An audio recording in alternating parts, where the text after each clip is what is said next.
Hi viewers, welcome to 70mm by SS Media. మనిషిని పోలిన మనిషి, సినిమాను పోలిన సినిమా. మొదటిది యాదృచ్ఛికం, రెండోది ప్రయత్నపూర్వకం. సప్త సముద్రాల అవతల ఎక్కడో తీసిన ఒక సినిమాను మనము చూసే అవకాశాన్ని కల్పిస్తున్నాయి ఈ ప్రయత్నాలు. అయితే ఇంగ్లీష్ సినిమాలు బాగా చూసేవారికి కాపీరా బాబు అనిపిస్తుంటాయి. అలాంటిదే 1997 నాటి ఇటాలియన్ సినిమా లా విటా ఈ బిల్లా, ఇంగ్లీష్లో లైఫ్ ఈజ్ బ్యూటిఫుల్ విడుదలైనప్పుడు రివ్యూవర్లు ఆ సినిమాకు సరదాగా ఒక ట్యాగ్ లైన్ ఇచ్చారు. మీరు అమ్మాయిల్ని పడగొట్టాలనుకుంటే ఈ సినిమాను చూడండి అని. ఆ సినిమాలో హీరోయిన్ను పడేయడానికి హీరో ప్లే చేసే ట్రిక్స్ ఆకట్టుకునేలా ఉండడంతో ఆ లైన్ యాడ్ అయింది. మరి అబ్బాయిలు ఎవరైనా ఆ ప్రయత్నం చేశారో లేదో కానీ ఆ సినిమా తెలుగు ప్రేక్షకుల్ని పడగొట్టడానికి మాత్రం బాగా ఉపయోగపడింది. కాపీ అనుకున్నా, స్ఫూర్తి అనుకుని సమాధానపడినా ఆ ఇటాలియన్ సినిమా ఆధారంగా ఒక తెలుగు సినిమాను చేసేసి మనకు చూపించేశారు. బాధలోనూ చిరునవ్వును వీడకూడదన్న తత్వాన్ని చాటే ఆ సినిమాను మనోళ్ళు అచ్చంగా చిరునవ్వుతో పేరుతో దించేశారు. చిరునవ్వుతోలో వేణు, షహీన్లు హీరో హీరోయిన్లుగా రామ్ ప్రసాద్ దర్శకత్వంలో రూపొంది 2000లో విడుదలైన ఈ సినిమా యూట్యూబ్లో ఎక్కువ మంది చూసిన తెలుగు సినిమాల్లో ఒకటి.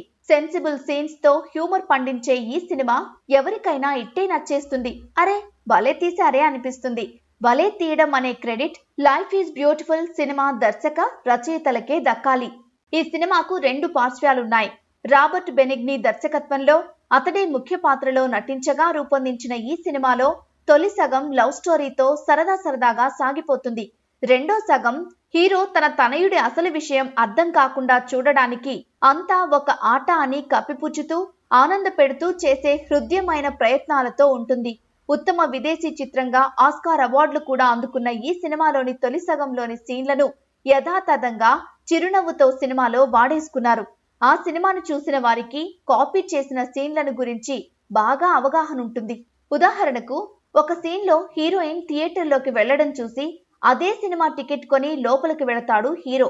ఆమె వెనక వైపు ఉండడంతో తను స్క్రీన్ వైపు చూడకుండా వెనక్కి తిరిగి ఆమె వైపు చూస్తుంటాడు. ఇక్కడితో మొదలు పెడితే హీరో హీరోయిన్ల మధ్య జరిగే సీన్లన్నింటికీ మాతృక లైఫ్ ఈజ్ బ్యూటిఫుల్ సినిమానే. చిరునవ్వుతో సినిమాలో హీరో వేణు తన క్యాప్తో గుండు సుదర్శనంతో ఆడే ఫన్నీ గేమ్ ఒరిజినాలిటీ ఇటాలియన్ సినిమాదే. తన ఫ్రెండ్ క్యాప్ తడిసిపోయిందంటూ కొత్త క్యాప్ తెచ్చివవా అంటూ హీరోయిన్ సరదాగా దేవుణ్ణి వేడుకోగానే గుండు సుదర్శనం పాత్ర వచ్చి ఆ క్యాప్ లాక్కుని తన క్యాప్ను అక్కడ పెట్టి వెళ్లడం, దానికి సంబంధించిన బ్యాక్గ్రౌండ్ సీన్స్, ఇలా చెప్పుకుంటూ పోతే చాలా. రెండో ప్రపంచ యుద్ధ నేపథ్యంలో వచ్చిన సినిమాను తమ సినిమా నేపథ్యానికి అనుగుణంగా చాలా తెలివిగా సీన్లను కాపీ చేశారు చిరునవ్వుతో సినిమా వాళ్ళు. అలా అని విమర్శించడానికి ఏం లేదు. ఎందుకంటే లైఫ్ ఈజ్ బ్యూటిఫుల్ సినిమా చూసే అవకాశం లేని వారికి ఆ మ్యాజికల్ సీన్లను చిరునవ్వుతో చూపించారు కదా.